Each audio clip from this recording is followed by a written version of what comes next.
It's not quite Daz, the washing powder, but we're talking about Paz Valdez. And the simple question here on Fog Entertainment is, why did she get a final episode? Welcome back, guys, to Fog Entertainment. It was our complete last video on par, the review, season 6, episode 12.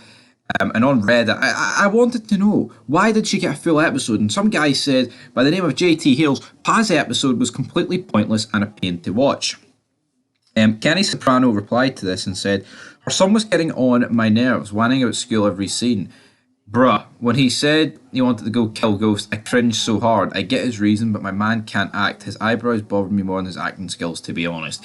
End of Reddit discussion. Right, my problem with Paz Valdez, right, getting this full episode is undermined. Not undermined, but when I talked about it in the review, I hadn't watched the spin-offs. Now, I've watched season 1 of Power Book 2, and I've watched a bit of Power Book 4, reviews coming very soon. But, point is, right, why do we give her a full episode when they knew they were going to bring her back in Power Book 2? Now, here, is she in Power Book 2 to a massive degree?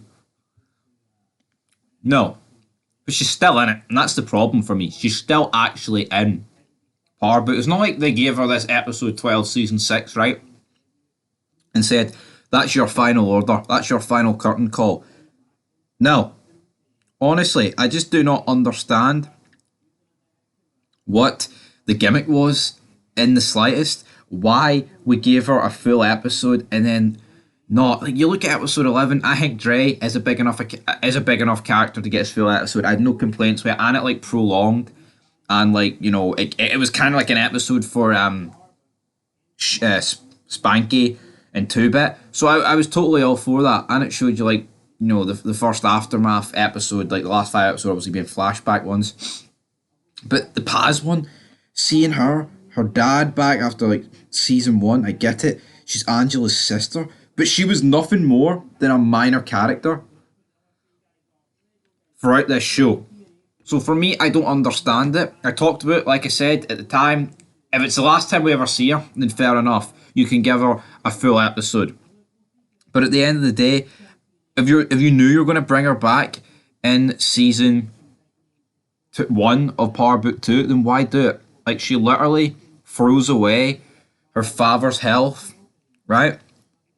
And the son's future for closure. Hook. Ghost was willing to pay for it. And then she ends up finding out, as soon as she turns down the money, that Tommy was the one that actually, you know, killed her sister. Which Tommy was the one that killed her sister, right? No one's denying that. But it's like, you're watching her reject her son's education, reject her father's health, you know, because that money would have paid for it. And it was just such a selfish motive from her. It's not even like it ended with closure. Like, it ends with her going to Tommy's apartment and it's cleared out. And that's her done.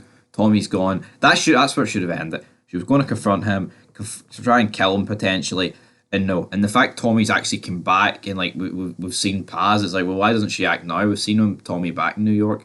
Oh, but guess what? His dental records, his molars were found at a petrol scene that was blown up. Aye, dead on.